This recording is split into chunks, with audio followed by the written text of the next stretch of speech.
ವಚನ ಮಳೆಯಾಗಿ ಸುರಿಯುವುದು, ಸತ್ಯ ಹೂವಾಗಿ ಹರಳುವುದು.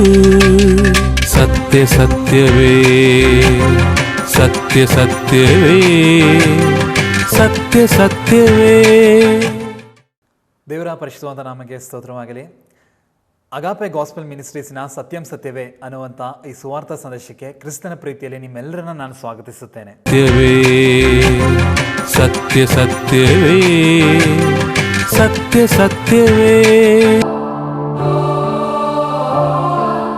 ನಾನು ನನ್ನ ಮನೆಯು ನನ್ನ ಮನೆಯವರೆಲ್ಲರೂ ನಿಮ್ಮನ್ನೇ ಸ್ತುತಿಸುವೆವು. ನಾನು ನನ್ನ ಮನೆಯು ನನ್ನ ಮನೆಯವರೆಲ್ಲರೂ ನಿಮ್ಮನ್ನೇ ಸ್ತುತಿಸುವೆವು.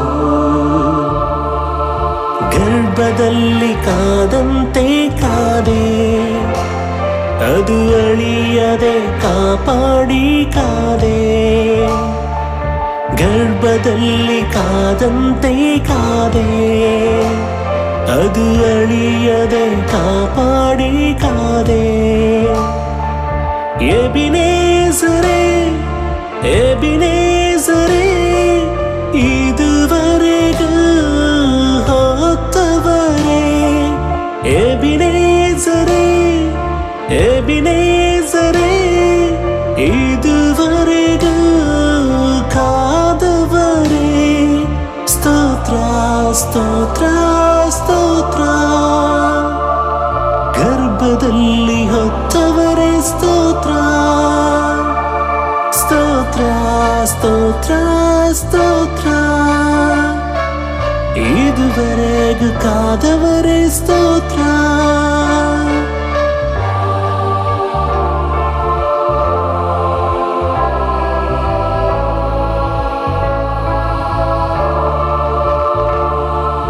ಬರಿದಾಗಿದ್ದ ನನ್ನ ಜೀವಿತವೆಲ್ಲ ನಿನ್ನ ಕೃಪೆಯಿಂದ ಆರಂಭಿಸಿದೆ. ಕರ್ತನ ಅತಿ ಪರಿಶುದ್ಧವಾದಂಥ ನಾಮಕ್ಕೆ ಸ್ತೋತ್ರವಾಗಲಿ. ಈ ಸತ್ಯಂ ಸತ್ಯವೇ ಅನ್ನುವಂಥ ಈ ಕಾರ್ಯಕ್ರಮಕ್ಕೆ ಮತ್ತೊಮ್ಮೆ ಪ್ರೇಕ್ಷಕರೆಲ್ಲರಿಗೂ ನಾನು ಯೇಸು ಕ್ರಿಸ್ತನ ನಾಮದಲ್ಲಿ ವಂದಿಸ್ತಾ, ಇವತ್ತು ನಾನು ನಿಮ್ಮ ಜೊತೆಯಲ್ಲಿ ಹಂಚುವಂಥ ವಿಷಯ ಯೇಸು ಸಹಾನುಭೂತಿಯುಳ್ಳ ರಕ್ಷಕ. ಈ ವಿಷಯದ ಆಧಾರದ ಮೇಲೆ ನಾನು ನಿಮ್ಮೊಟ್ಟಿಗೆ ಮಾತಾಡ್ತೇನೆ. ದಯವಿಟ್ಟು ನನ್ನ ಜೊತೆಯಲ್ಲಿ ನಿಮ್ಮ ಸತ್ಯವೇದ ಪುಸ್ತಕವನ್ನು ಯೋಹಾನನ ಸುವಾರ್ತೆ 8ನೇ ಅಧ್ಯಾಯ ಅದರ 1ನೇ ವಾಕ್ಯದಿಂದ 11ನೇ ವಾಕ್ಯದವರೆಗೆ ಗಮನಿಸಬೇಕಾಗಿ ನಾನು ನಿಮ್ಮಲ್ಲಿ ಕೇಳಿಕೊಳ್ತಾ ಇದ್ದೇನೆ. ಯೋಹಾನನ ಸುವಾರ್ತೆ 8ನೇ ಅಧ್ಯಾಯ 1ರಿಂದ 11 ವಾಕ್ಯಗಳು. ಎಲ್ಲರೂ ತಮ್ಮ ತಮ್ಮ ಮನೆಗೆ ಹೋದರು. ಯೇಸು ಎಣ್ಣೆ ಮರಗಳ ಗುಡ್ಡಕ್ಕೆ ಹೋದನು. ಬೆಳಿಗ್ಗೆ ಆತನು ತಿರುಗಿ ದೇವಾಲಯಕ್ಕೆ ಬಂದಾಗ ಜನರೆಲ್ಲರೂ ಆತನ ಬಳಿಗೆ ಬಂದರು. ಆತನು ಕೂತುಕೊಂಡು ಅವರಿಗೆ ಉಪದೇಶ ಮಾಡುತ್ತಿರುವಲ್ಲಿ ಶಾಸ್ತ್ರಿಗಳು, ಫರಿಸಾಯರು, ವ್ಯಭಿಚಾರದಲ್ಲಿ ಸಿಕ್ಕಿದ್ದ ಒಬ್ಬ ಹೆಂಗಸನ್ನು ಆತನ ಬಳಿಗೆ ತಂದು ಆಕೆಯನ್ನು ನಡುವೆ ನಿಲ್ಲಿಸಿ, ಬೋಧಕನೇ, ಈ ಹೆಂಗಸು ವ್ಯಭಿಚಾರ ಮಾಡುತ್ತಿರುವಾಗಲೇ ಕೈಗೆ ಸಿಕ್ಕಿದಳು. ಇಂಥವರನ್ನು ಕಲ್ಲೆಸೆದು ಕೊಲ್ಲಬೇಕೆಂದು ಮೋಶೆಯು ಧರ್ಮಶಾಸ್ತ್ರದಲ್ಲಿ ನಮಗೆ ಅಪ್ಪಣೆ ಕೊಟ್ಟಿದ್ದಾನೆ. ಈಕೆಯ ವಿಷಯದಲ್ಲಿ ನೀನು ಏನು ಹೇಳುತ್ತೀ ಎಂದು ಆತನನ್ನು ಕೇಳಿದರು. ಆತನ ಮೇಲೆ ತಪ್ಪು ಹೊರಿಸುವುದಕ್ಕೆ ಏನಾದರೂ ಒಂದು ನಿಮಿತ್ತ ಬೇಕಾಗಿರುವುದರಿಂದ ಈತನು ಏನನ್ನುತ್ತಾನೋ ನೋಡೋಣ ಎಂದು ಹಾಗೆ ಕೇಳಿದರು. ಆದರೆ ಯೇಸು ಬಗ್ಗಿಕೊಂಡು ಬೆರಳಿನಿಂದ ನೆಲದ ಮೇಲೆ ಬರೆಯುತ್ತಾ ಇದ್ದನು. ಅವರು ಆತನನ್ನು ಬಿಡದೆ ಕೇಳುತ್ತಿರುವಾಗ ಆತನು ನೆಟ್ಟಗೆ ಕೂತುಕೊಂಡು ಅವರಿಗೆ, ನಿಮ್ಮಲ್ಲಿ ಪಾಪವಿಲ್ಲದವನು ಯಾರೋ ಅವನೇ ಮೊದಲು ಆಕೆಯ ಮೇಲೆ ಕಲ್ಲನ್ನು ಹಾಕಲಿ ಎಂದು ಹೇಳಿ ತಿರುಗಿ ಬೊಗ್ಗಿಕೊಂಡು ನೆಲದ ಮೇಲೆ ಬರೆಯುತ್ತಾ ಇದ್ದನು. ಆ ಮಾತನ್ನು ಕೇಳಿ ತಾವೇ ಪಾಪಿಗಳೆಂದು ಮನಸ್ಸಿನಲ್ಲಿ ತಿಳ್ಕೊಂಡು ಹಿರಿಯರು ಮೊದಲುಗೊಂಡು ಕಿರಿಯರವರೆಗೂ ಒಬ್ಬರ ಹಿಂದೊಬ್ಬರು ಹೊರಗೆ ಹೋದರು. ಯೇಸು ಒಬ್ಬನೇ ಉಳಿದನು ಮತ್ತು ನಡುವೆ ನಿಂತಿದ್ದ ಹೆಂಗಸು ಅಲ್ಲೇ ಇದ್ದಳು. ಯೇಸು ನೆಟ್ಟಗೆ ಕೂತುಕೊಂಡು ಆ ಸ್ತ್ರೀಯನ್ನೇ ಹೊರತು ಯಾರನ್ನು ನೋಡದೆ ಆಕೆಗೆ, ಅಮ್ಮ, ನಿನ್ನ ಮೇಲೆ ತಪ್ಪು ಹೊರಿಸುವವರು ಎಲ್ಲಿದ್ದಾರೆ? ನಿನಗೆ ಯಾರು ಶಿಕ್ಷೆಯನ್ನು ವಿಧಿಸಲಿಲ್ಲವೋ ಅಂದನು.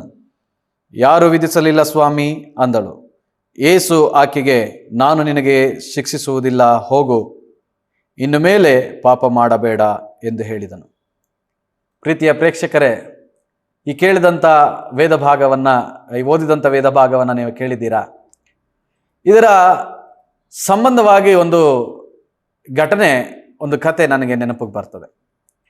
ಒಬ್ಬ ವ್ಯವಸಾಯ ಮಾಡುವಂಥ ಒಬ್ಬ ರೈತ ತನ್ನ ಹೊಲದ ಮುಂದೆ ಒಂದು ಬೋರ್ಡನ್ನು ಹಾಕ್ತಾನೆ. ಬೋರ್ಡಲ್ಲಿ ಬರೆದು ಅವನು ಹಾಕ್ತಾನೆ, ನಾಯಿ ಮರಿಗಳು ಮಾರಾಟಕ್ಕಿವೆ ಅಂತೇಳಿ ಅವನೊಂದು ಬೋರ್ಡನ್ನು ಅವನು ಹೊಡಿತಾ ಇರ್ತಾನೆ, ಮೊಳೆಗಳನ್ನು ಹೊಡಿತಾ ಇರ್ತಾನೆ. ಹೊಡೆಯೋ ಸಂದರ್ಭದಲ್ಲಿ ಕಡೇ ಮೊಳೆ ಇರುವಾಗ ಯಾರೋ ಅವನ ಹಿಂದೆ ಎಳೆದಂಗಾಗುತ್ತೆ. ಆಗ ಅವನು ಹಿಂದೆ ತಿರುಗಿ ನೋಡಿದಾಗ ಒಂದು ಚಿಕ್ಕ ಬಾಲಕ ಆ ಬಟ್ಟೆಯನ್ನು ಎಳೆದು, ಸ್ವಾಮಿ, ನಾಯಿಗಳು ಮಾರಾಟಕ್ಕಿವೆ ಅಂತ ಹೇಳಿದಿರಲ್ಲ, ನನಗೆ ನಾಯಿಗಳು ಸಿಗ್ಬೋದಾ ಅಂತ ಕೇಳ್ತಾನೆ. ಆಗ ಆ ಯಜಮಾನ ರೈತ ಹೇಳ್ತಾನೆ, ಅಪ್ಪ ಪುಟ್ಟ, ನೋಡು, ಅವು ಉತ್ತಮವಾದ ತಳಿ ಇರುವಂಥವು, ಒಳ್ಳೆಯ ತಳಿಯ ನಾಯಿ ಮರಿಗಳು, ಹಾಗಾಗಿ ನಿನ್ನ ಕೈಲಿ ಕೊಂಡ್ಕೊಳ್ಳೋದಕ್ಕೆ ಸಾಧ್ಯನಾ ಅಂತ ಕೇಳ್ತಾನೆ.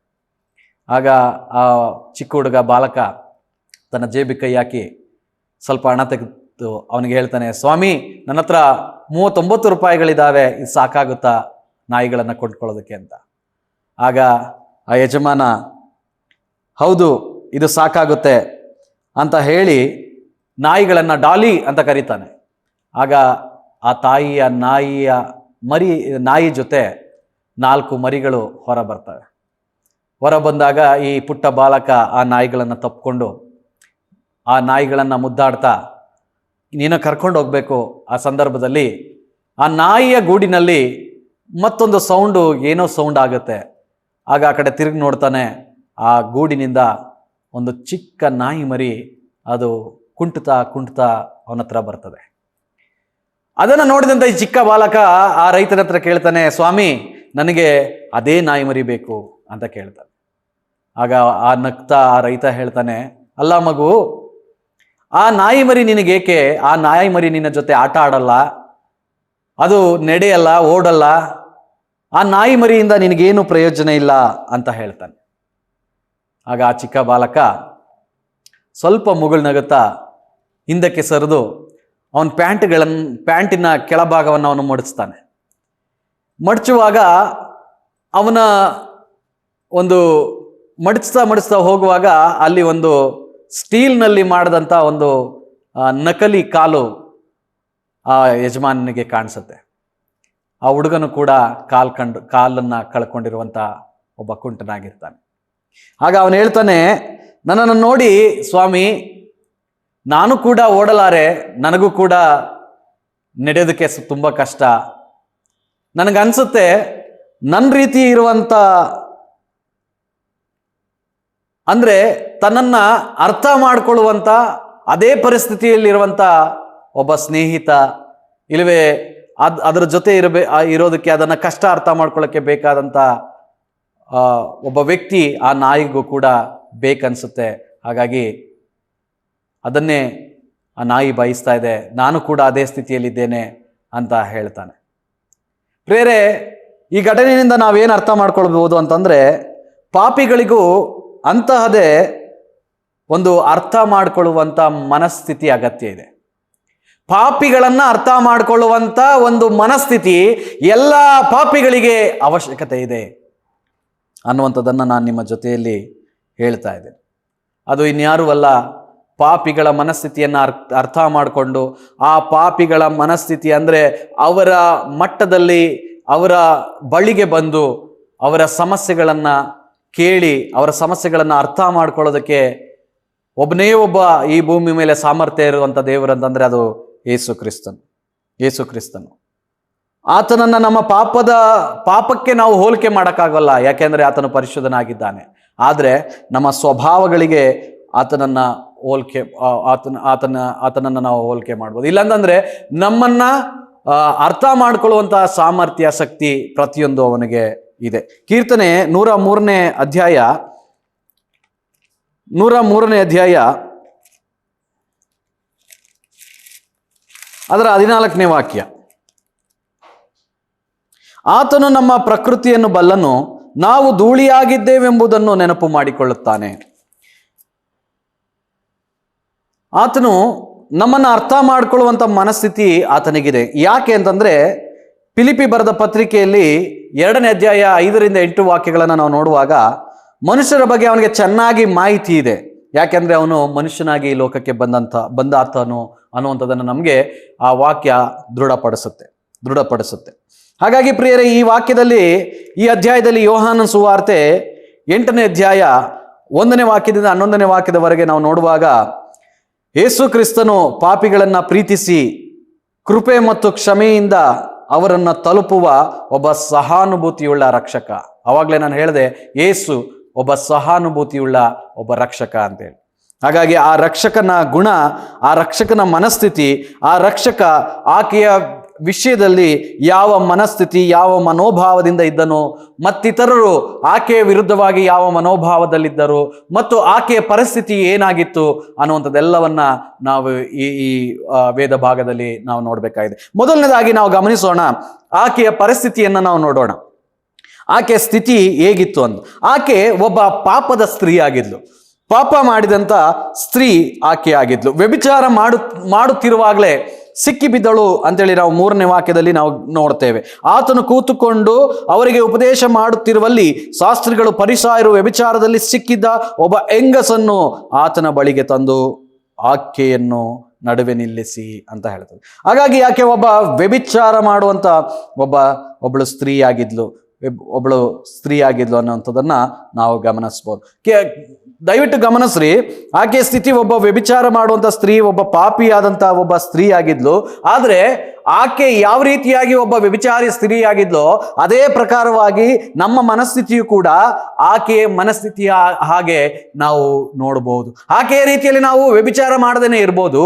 ಆದರೆ ದೇವರ ವಾಕ್ಯದಲ್ಲಿ ಹೇಳ್ತದೆ, ಮತ್ತಾಯನ ಸುವಾರ್ತೆ 5ನೇ ಅಧ್ಯಾಯ 27-28ರಲ್ಲಿ ನಾವು ಗಮನಿಸೋದಾದ್ರೆ ಅಲ್ಲಿ ಈ ರೀತಿಯಾಗಿ ಹೇಳುತ್ತೆ, ಬರೀ ವ್ಯಭಿಚಾರ ಮಾಡೋದಲ್ಲ, ಒಬ್ಬ ಸ್ತ್ರೀಯನ್ನ ನೋಡಿ ಕಣ್ಣಿನಿಂದ ಮೋಹಿಸೋದು ಕೂಡ ವ್ಯಭಿಚಾರ ಅಂತ ಹೇಳಿ ದೇವರ ವಾಕ್ಯ ಹೇಳುತ್ತೆ.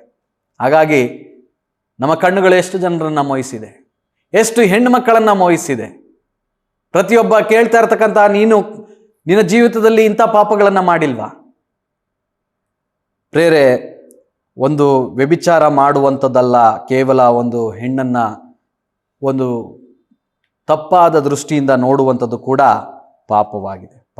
ರೋಮಾಪುರದ ಪತ್ರಿಕೆ 3ನೇ ಅಧ್ಯಾಯ 10 ಮತ್ತೆ 23 ವಾಕ್ಯಗಳನ್ನ ನಾವು ನೋಡೋದಾದ್ರೆ ಅಲ್ಲಿ ನೀತಿವಂತನೂ ಇಲ್ಲ, ಒಬ್ಬನಾದರೂ ಇಲ್ಲ, ಎಲ್ಲರೂ ಪಾಪ ಮಾಡಿ ದೇವರ ಮಹಿಮೆಯನ್ನು ಹೊಂದದೆ ಹೋಗಿದ್ದಾರೆ ಅಂತ ಹೇಳ್ತದೆ. ಹಾಗಾಗಿ ಆ ವಾಕ್ಯದ ಆಧಾರದ ಮೇರೆಗೆ ನಮಗೂ ಆ ಸ್ತ್ರೀಗೂ ವ್ಯತ್ಯಾಸ ಇಲ್ಲ. ನಾವು ಕೂಡ ಪಾಪಿಗಳಾಗಿದ್ದೇವೆ. ಆಕೆಯು ಕೂಡ ಪಾಪದ ಸ್ತ್ರೀಯಾಗಿದೆ. ಆಕೆಯ ಅವಮಾನವನ್ನು ನಾವು ಗಮನಿಸ್ಬೋದು. ಅವಳನ್ನು ಹಿಡಿದವರು ನಮಗೆ ಗೊತ್ತಿಲ್ಲ ಯಾವ ರೀತಿ ಆಕೆಯನ್ನ ತಂದಿದ್ರು ಅಂತ ಹೇಳಿ. ಇಲ್ಲಿ ವಾಕ್ಯ ಹೇಳುತ್ತೆ, ವ್ಯಭಿಚಾರ ಮಾಡುತ್ತಿರುವಾಗಲೇ ಕೈ ಸಿಕ್ಕಿಬಿದ್ಲು ಅಂತ ಹೇಳ್ತದೆ ವಾಕ್ಯ. ಹಾಗಾಗಿ ಅದೇ ಸ್ಥಿತಿಯಲ್ಲಿ, ಯಥಾಸ್ಥಿತಿಯಲ್ಲಿ ಏನ್ ಮಾಡಿದ್ರು, ಆಕೆಯನ್ನ ಕರ್ಕೊಂಡು ಬಂದಿದ್ರು. ಇಲ್ಲಿ ನಮಗೆ ಅದು ನಮಗೆ ಏನ್ ತಿಳಿಸ್ತದೆ ಅಂತಂದ್ರೆ, ಪಾಪವು ನಮಗೆ ಅವಮಾನವನ್ನ ತರ್ತದೆ. ಅನೇಕರ ಮುಂದೆ ಆಕೆ ಅವಮಾನವನ್ನ ಹೊಂದುವಂತ ಒಬ್ಬ ಸ್ತ್ರೀಯಾಗಿದ್ಲು. ಆಕೆಗೆ ಅವಮಾನವನ್ನ ಸಹಿಸಿಕೊಳ್ಳಲಾರದ ಒಂದು ಸ್ಥಿತಿ ಆಕೆಯ ಜೀವನದಲ್ಲಿ ಇತ್ತು. ಆಕೆ ಒಂದು ಅವಮಾನದ ಒಂದು ಸ್ಥಿತಿಯಲ್ಲಿ ಇದ್ದಳು. ಪ್ರಿಯರೇ, ನಾನು ಹೇಳ್ತೇನೆ, ನಾವು ನೆನಪಿಟ್ಕೋಬೇಕಾದಂಥ ಒಂದು ವಿಷಯ ಏನಂತಂದ್ರೆ, ನಾವು ಮನುಷ್ಯರ ಕಣ್ಣಿಗೆ ಏನು ಕಾಣದಾಗೂ ಕೂಡ ಮಾಡ್ಬೋದು, ಆದರೆ ದೇವರ ಕಣ್ಣಿಗೆ ಕಾಣದೇ ಇರುವಂಥದ್ದು ಒಂದು ಇಲ್ಲ. ಒಂದಾನೊಂದು ದಿನ ಇವೆಲ್ಲವೂ ಕೂಡ ದೇವರ ಮುಂದೆ ಬಯಲಿಗೆ ಬರಬೇಕಾಗತ್ತೆ. ಅದಾದ್ಮೇಲೆ ಆಕೆಗೆ ಶಿಕ್ಷೆ ಏನಿತ್ತು ಅಂತಂದ್ರೆ, ಅವ್ರು ಹೇಳ್ತಾರೆ, ಧರ್ಮಶಾಸ್ತ್ರ ಪ್ರಕಾರ ಅವಳಿಗೆ ಮರಣದಂಡನೆ ಆಗ್ಬೇಕಾಗಿತ್ತು ಅಂತ ಹೇಳ್ತದೆ. ಯಾಜಕಕಾಂಡ 20ನೇ ಅಧ್ಯಾಯ 10ನೇ ವಾಕ್ಯದಲ್ಲಿ ನೀವು ನೋಡುವಾಗ ಅಲ್ಲಿ ಈ ರೀತಿಯಾಗಿ ಹೇಳುತ್ತೆ,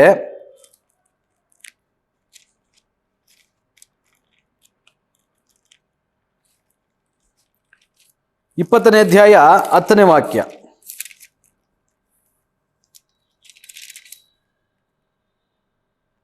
ಯಾವನಾದರೂ ಪರಪತ್ನಿಯನ್ನು ಸಂಗಮಿಸಿದರೆ ಅವರಿಬ್ಬರಿಗೂ ಮರಣ ಶಿಕ್ಷೆಯಾಗಬೇಕು, ಕಲ್ಲೆಸೆದು ಕೊಲ್ಲಬೇಕು ಅಂತೇಳಿ ಈ ವಾಕ್ಯದಲ್ಲಿದೆ.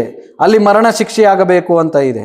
ದೇವರ ವಾಕ್ಯದಲ್ಲಿ ರೋಮಾಪುರದ ಪತ್ರಿಕೆಯಲ್ಲಿ 6ನೇ ಅಧ್ಯಾಯ 23ನೇ ವಾಕ್ಯದಲ್ಲಿ ನಾವು ನೋಡುವಾಗ ಪಾಪಿಗಳನ್ನ ಅಂದರೆ ಪಾಪದ ಶಿಕ್ಷೆ ಮರಣ ಅಂತೇಳಿ ನಾವು ನೋಡ್ತೇವೆ. ಹಾಗಾಗಿ ಮರಣಕ್ಕೆ ಯೋಗ್ಯಳಾಗಿದ್ಲು. ಒಂದು, ಅವಳು ಅವಮಾನ ಪಡುವವಳಾಗಿದ್ಲು, ಮರಣಕ್ಕೆ ಯೋಗ್ಯಳಾಗಿದ್ಲು. ಅದು ಮಾತ್ರ ಅಲ್ಲ, ಅವಳು ಒಬ್ಬ ಅಪರಾಧಿ, ಒಬ್ಬ ವ್ಯಭಿಚಾರಿಯಾದಂಥ ಸ್ತ್ರೀಯಾಗಿದ್ಲು, ಪಾಪ ಮಾಡುವಂಥ ಒಬ್ಬ ಸ್ತ್ರೀಯಾಗಿದ್ಲು. ಅವಳು ಆ ಪಾಪದಿಂದ ಅವಮಾನ ಅವಳಿಗಿತ್ತು ಮತ್ತು ಆ ಪಾಪದ ಶಿಕ್ಷೆ ಅವಳು ಅನುಭವಿಸ್ತಾ ಇದ್ಲು. ಇಲ್ಲಿ ಗಮನಿಸ್ರಿ, ಅದನ್ನ ನೋಡಿದಂಥ ಜನರು ಬಂದು ಹೇಳ್ತಾರೆ, ಅವರ ಮನಸ್ಥಿತಿ ಯಾವ ರೀತಿಯಾಗಿದೆ ಅಂತಂದ್ರೆ, ಅವರು ಯಾವ ಮನಸ್ಥಿತಿಯಿಂದ ಈಕೆಯನ್ನು ಕರ್ಕೊಂಡು ಬಂದಿದ್ದಾರೆ ಅಂತಂದ್ರೆ, ಯೇಸುವನ್ನ ಒಂದು ಇಕ್ಕಟ್ಟಿನಲ್ಲಿ ಸಿಗಿಸ್ಬೇಕು. ಯಾಕೆಂತಂದ್ರೆ ಈಗ ಈಕೆಗೆ ಶಿಕ್ಷೆ ಕೊಡಬೇಕು, ಇಲ್ವೇ ಈಕೆಯನ್ನ ನೀವು ಯಾರು ಕೂಡ ಶಿಕ್ಷಿಸಬೇಡಿ ಅಂತೇಳಿ ಯೇಸು ಹೇಳಿದ್ರೆ ಧರ್ಮಶಾಸ್ತ್ರವನ್ನ ಮೀರಿದಾಗತ್ತೆ, ಆಗ ಇವನನ್ನ ತಪ್ಪಿನಲ್ಲಿ ಸಿಗಿಸ್ಕೋಬಹುದು ಅಂತ ಯೋಚನೆ ಮಾಡ್ತಾ ಇದ್ರು. ಇನ್ನೊಂದು ಕಡೆ ಅಕಸ್ಮಾತ್ ಇವಳನ್ನ ಬಿಟ್ಟುಬಿಟ್ರೆ ಇವಳ ಜೊತೆಯಲ್ಲಿ ಅವನು ಕೂಡ ಭಾಗಿಯಾಗಿದ್ದಾನೆ ಅನ್ನುವಂಥದ್ದನ್ನು ಕೂಡ ಅವರು ಆ ಒಂದು ತಪ್ಪಿಗೆ ಅವನನ್ನ ಸಿಗಿಸ್ಬೇಕಾಗಿತ್ತು ಅನ್ನುವಂಥದ್ದನ್ನ ಅವರು ನೋಡ್ತಾ ಇದ್ರು. ಅವರ ಸಮಸ್ಯೆ ಏನಾಗಿತ್ತು ಅಂತಂದ್ರೆ, ಅವರು ಆಕೆಯನ್ನ, ಒಬ್ಬ ಸ್ತ್ರೀಯನ್ನ ಕೊಲ್ಲಬೇಕು, ಅವಳನ್ನ ಸಾಯಿಸಬೇಕು, ಈ ರೀತಿಯಾಗಿ ಯೋಚನೆ ಮಾಡ್ತಾ ಇದ್ರೆ ವಿನಃ ಆಕೆಯ ರಕ್ಷಣೆ ವಿಚಾರದಲ್ಲಿ, ಆಕೆಯ ಆತ್ಮದ ವಿಚಾರದಲ್ಲಿ ಅವರು ಯೋಚನೆ ಮಾಡಲಿಲ್ಲ. ಆಕೆಯ ಶರೀರದ ಬಗ್ಗೆ ಯೋಚನೆ ಮಾಡ್ತಾ ಇದ್ದಾರೆ, ಅವಳನ್ನು ಕೊಲ್ಲಬೇಕು ಅಂತ. ಆದರೆ ಆಕೆಯ ಆತ್ಮದ ವಿಚಾರದಲ್ಲಿ ಯೋಚನೆ ಮಾಡಿದವರು ಒಬ್ಬನೇ ಒಬ್ಬರು, ಅದು ಯೇಸು ಕ್ರಿಸ್ತನ್. ಹಾಗಾಗಿ ಅದಾದ ಮೇಲೆ ಯೇಸು ಸ್ವಾಮಿ ಹತ್ರ ಆಕೆಯನ್ನು ಕರ್ಕೊಂಡು ಬಂದಾಗ ಆಕೆಗೆ ಧರ್ಮಶಾಸ್ತ್ರದ ಪ್ರಕಾರ ಕಲ್ಲೆಸೆದು ಕೊಲ್ಲಬೇಕು ಅಂತ ಇದೆ, ಏನು ಮಾಡಬೇಕು ಅಂತೇಳಿ ಯೇಸುವನ್ನ ಕೇಳ್ತಾರೆ. ಅಪ್ಪಣೆ ಕೊಡು ಅಂತ ಕೇಳಿದಾಗ ಯೇಸು ಸ್ವಾಮಿ ಏನು ಮಾತಾಡಲಿಲ್ಲ. ನೆಲದ ಕೆಳಗೆ ಕೂತ್ಕೊಂಡು ಅವರು ಬರೀತಾ ಇದ್ರು. ಅದೇನು ಬರೀತಾ ಇದ್ರು ಅಂತ ಹೇಳಿಲ್ಲ, ಆದರೆ ಕೆಲವರು ಅಭಿಪ್ರಾಯದ ಪ್ರಕಾರ ಆ ಬಂದಂಥ ವ್ಯಕ್ತಿಗಳು ಯಾರು ಶಿಕ್ಷಿಸೋದಕ್ಕೆ ಬಂದಿದ್ರೋ ಅವರ ಪಾಪದ ವಿಚಾರದಲ್ಲಿ ಬರಿತಾ ಇದ್ರು ಅಂತ ಕೆಲವರು ಹೇಳ್ತಾರೆ. ಇನ್ನು ಕೆಲವರು 10 ಆಜ್ಞೆಗಳು, 10 ಆಜ್ಞೆಗಳನ್ನ ಅದರ ಮೇಲೆ ಬರಿತಾ ಇದ್ರು. ಇದರ ಅರ್ಥ ಏನಂತಂದ್ರೆ,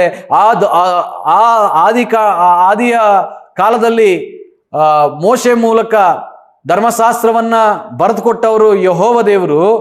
ಹಾಗೇನೆ ನಾನು ಆಗ ಬರೆದುಕೊಟ್ಟಂತ ರೀತಿಯಲ್ಲಿ ಈಗಲೂ ಕೂಡ ನಾನೇ ಬರಿತಾ ಇದ್ದೀನಿ ಅನ್ನುವಂಥ ಅರ್ಥವನ್ನ ಸೂಚಿಸ್ತದೆ ಅಂತ ಕೆಲವರು ಹೇಳ್ತಾರೆ. ಅದು ಏನೇ ಆಗಿರ್ಬೋದು, ಆದರೆ ಅವರು ಅವನನ್ನ ಮಾತಿನಲ್ಲಿ ಸೋಲ್ಸೋದಕ್ಕೂ ಬಂದ್ರು, ಅವನನ್ನ ಒಂದು ತಪ್ಪಿಗೆ ಶಿಕ್ಷಿಸೋದಕ್ಕೆ ಬಂದ್ರು. ಆದರೆ ಅವರ ಯೋಜನೆಗಳು ಯೇಸು ಕ್ರಿಸ್ತನ ಮುಂದೆ ನಡೀಲಿಲ್ಲ. ಅವರನ್ನ ನಿರ್ಲಕ್ಷಿಸಿದ. ಅವ್ರು ಹೇಳ್ತಾ ಇದ್ರು ಕೂಡ ಆ ಮಾತುಗಳಿಗೆ ಆತನು ತಲೆ ಕೆಡಿಸ್ಕೊಳ್ಳದೆ ಆತನು ನೆಲದ ಕೆಳಗೆ ಕೂತ್ಕೊಂಡು ಏನ್ ಮಾಡ್ತಾ ಇದ್ದ, ಬರಿತಾ ಇದ್ದ. ಪ್ರಿಯರೇ, ಅದಾದ್ಮೇಲೆ ಇಲ್ಲಿ ಗಮನಿಸ್ರಿ, ಅವರ ಒಂದು ಜೀವನವನ್ನ, ಅವರ ಮನಸ್ಥಿತಿಯನ್ನ ದೇವರು ಬಯಲ್ ಮಾಡ್ತಾ ಇದ್ದಾನೆ. ಅವರ ಮನಸ್ಥಿತಿ ಯಾವ ರೀತಿಯಾಗಿತ್ತು ಅಂತಂದ್ರೆ, ದ್ವೇಷದ ಮನಸ್ಥಿತಿ, ಒಂದು ಕೋಪದ ಮನಸ್ಥಿತಿ, ಮನುಷ್ಯರ ರಕ್ತವನ್ನ, ಮನುಷ್ಯರ ಪ್ರಾಣಕ್ಕೆ ಹಾನಿ ಮಾಡುವಂತ ಒಂದು ಮನಸ್ಥಿತಿಯನ್ನ ಅವರು ಹೊಂದಿಕೊಂಡಿದ್ರು. ಅವರ ಮಧ್ಯದಲ್ಲಿ ಒಬ್ಬ ಸಹಾನುಭೂತಿಯುಳ್ಳ ರಕ್ಷಕನಾಗಿ ಯೇಸು ಕ್ರಿಸ್ತನು ಬಂದು ಅವಳನ್ನ ಎದುರುಗೊಂಡು ಆತನು ಹೇಳ್ತಾನೆ 9-10ನೇ ವಾಕ್ಯದಲ್ಲಿ, ಆ ಮಾತನ್ನು ಕೇಳಿ ತಾವೇ ಪಾಪಿಗಳೆಂದು ಮನಸ್ಸಿನಲ್ಲಿ ತಿಳಿದುಕೊಂಡು ಹಿರಿಯರು ಮೊದಲುಗೊಂಡು ಕಿರಿಯರವರೆಗೂ ಒಬ್ಬರ ಹಿಂದೊಬ್ಬರು ಹೊರಗೆ ಹೋದರು. ಯೇಸು ಒಬ್ಬನೇ ಉಳಿದನು ಮತ್ತು ನಡುವೆ ನಿಂತಿದ್ದ ಹೆಂಗಸು ಅಲ್ಲೇ ಇದ್ದಳು.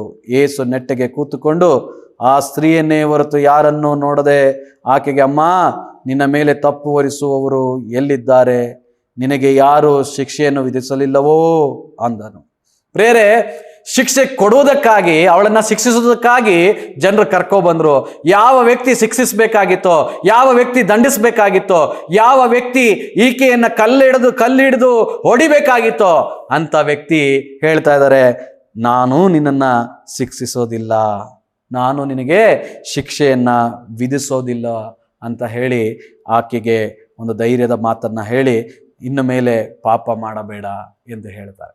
ಪ್ರೇರೆಯಲ್ಲಿ ಯೇಸು ಕ್ರಿಸ್ತನ ಮನೋಭಾವ, ಆತನ ಮನಸ್ಥಿತಿ ಯಾವ ರೀತಿಯಾಗಿದೆ ಅಂತಂದ್ರೆ, ಒಬ್ಬ ಪಾಪಿಯ ಮೇಲೆ ಒಂದು ಕರುಣೆಯನ್ನ ತೋರಿಸುವಂತ ಕರುಣಾನಿಧಿ, ಒಂದು ಕರುಣಾಮಯನ ಮನಸ್ಥಿತಿಯನ್ನ ಯೇಸು ಕ್ರಿಸ್ತನು ಹೊಂದಿದ್ರು. ಪ್ರೇರೆ, ನಾನು ಹೇಳ್ತೀನಿ, ಇದನ್ನ ಕೇಳ್ತಾ ಇರ್ತಕ್ಕಂಥ ನೀವು ಅನ್ಕೋಬಹುದು, ನಾನು ಇಷ್ಟು ಪಾಪ ಮಾಡಿದ್ದೇನೆ, ಇಂಥ ದೊಡ್ಡ ಪಾಪ ಮಾಡಿದ್ದೇನೆ, ದೇವರು ನನ್ನ ಮೇಲೆ ಕರುಣೆ ಇಡ್ತಾರ, ದೇವರಿಗೆ ನನ್ನ ಮೇಲೆ ಕರುಣೆ ಇದೆಯಾ, ಆ ದೇವರು ನನ್ನನ್ನು ಕ್ಷಮಿಸ್ತಾನ ಅಂತೇಳಿ ನೀವು ಅಂದ್ಕೊಳ್ತಾ ಇರ್ಬೋದು.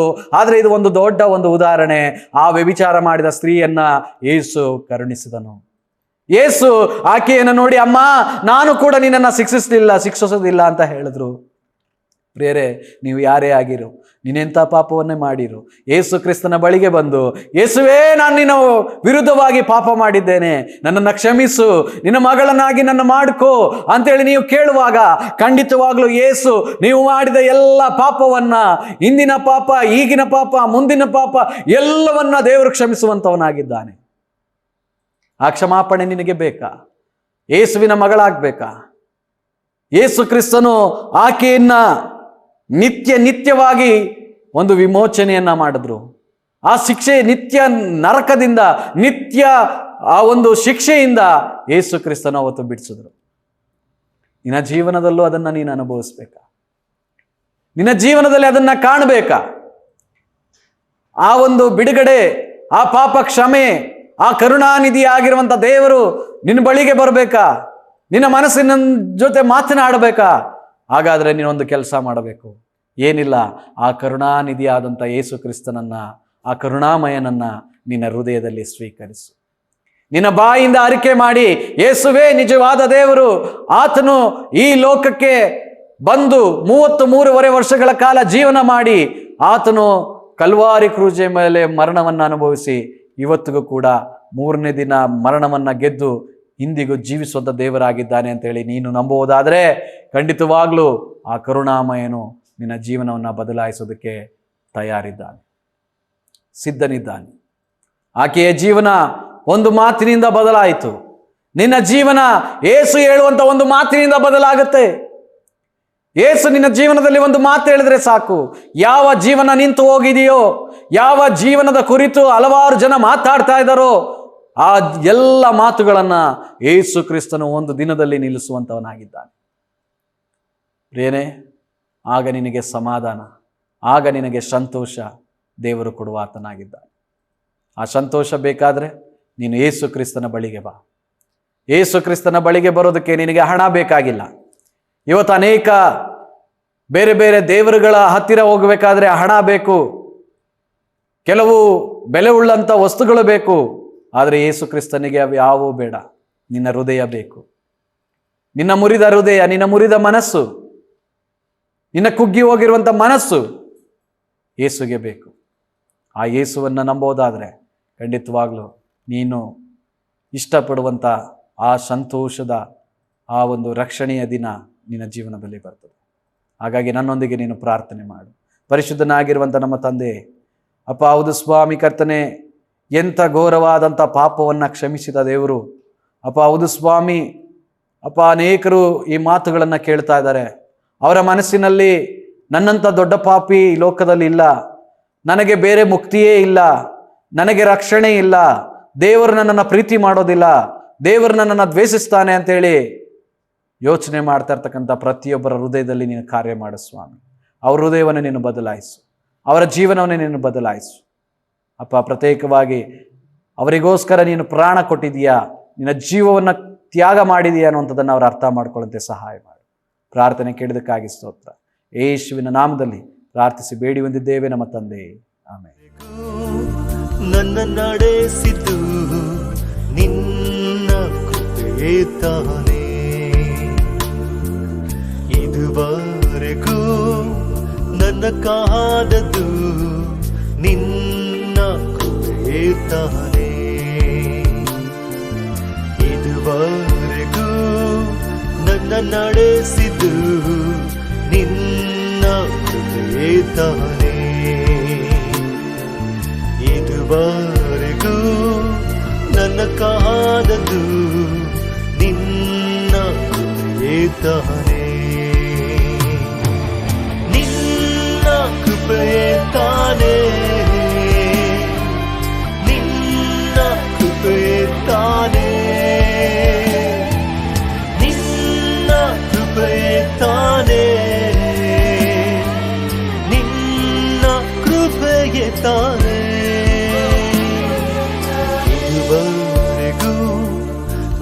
ನಡೆಸಿದ್ದು ನಿನ್ನ ಕೃಪೆಯೇ ತಾನೇ. ಇದುವರೆಗೂ ನನ್ನ ಕಾದದ್ದು ನಿನ್ನ ಕೃಪೆಯೇ ತಾನೇ.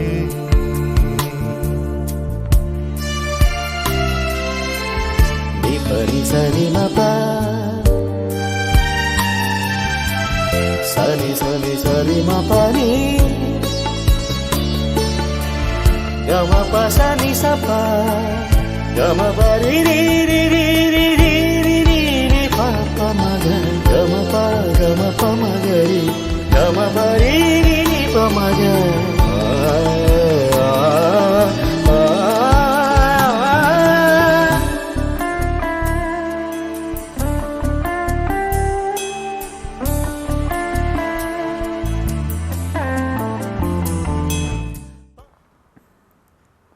ಈ ಪ್ರೋಗ್ರಾಮ್ ನಿಮಗೆ ಆಶೀರ್ವಾದವಾಗಿದೆ ಎಂದು ನಾವು ನಂಬುತ್ತೇವೆ.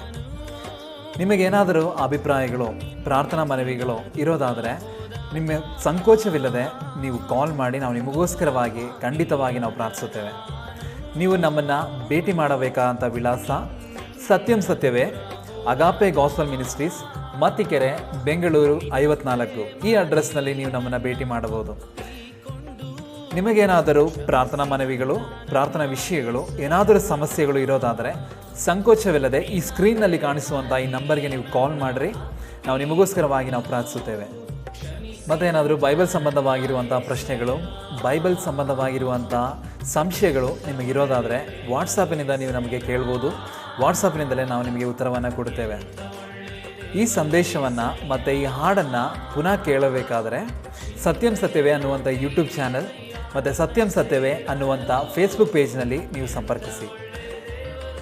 ಈ ಸಂದೇಶವನ್ನು ನಿಮಗೆ ಆಶೀರ್ವಾದವಾಗಿದ್ದರೆ ನಿಮ್ಮ ಸ್ನೇಹಿತರಿಗೂ ನೀವು ಇದನ್ನು ಶೇರ್ ಮಾಡಿರಿ. ಈ ಶುಭವಾರ್ತೆಯಲ್ಲಿ ನೀವು ಸಹ ಪಾಲ್ಗೊಂಡ್ರಿ. ದೇವರು ನಿಮ್ಮನ್ನು ಹೆಚ್ಚಾಗಿ ದೇವರು ನಿಮ್ಮನ್ನು ಆಶೀರ್ವಾದ ಮಾಡಲಿ. ದೇವ್ರ ನಾಮಕ್ಕೆ ಸ್ತೋತ್ರವಾಗಲಿ. ಆಮೇನ್. ವಚನ ಮಳೆಯಾಗಿ ಸುರಿಯುವುದು, ಸತ್ಯವಾಗಿ ಅರಳುವುದು. ಸತ್ಯ ಸತ್ಯವೇ, ಸತ್ಯ ಸತ್ಯವೇ, ಸತ್ಯ ಸತ್ಯವೇ. ಹಾಗೆ ನಾವು ನೋಡಬಹುದು. ಹಾಗೆ ರೀತಿಯಲ್ಲಿ ನಾವು ವ್ಯಭಿಚಾರ ಮಾಡದೇನೆ ಇರ್ಬೋದು. ಆದ್ರೆ ದೇವರ ವಾಕ್ಯದಲ್ಲಿ ಹೇಳ್ತದೆ, ಮತ್ತಾಯನ ಸುವಾರ್ತೆ 5ನೇ ಅಧ್ಯಾಯ 27-28ರಲ್ಲಿ ನಾವು ಗಮನಿಸೋದಾದ್ರೆ ಅಲ್ಲಿ ಈ ರೀತಿಯಾಗಿ ಹೇಳುತ್ತೆ, ಬರೀ ವ್ಯಭಿಚಾರ ಮಾಡೋದಲ್ಲ, ಒಬ್ಬ ಸ್ತ್ರೀಯನ್ನ ನೋಡಿ ಕಣ್ಣಿನಿಂದ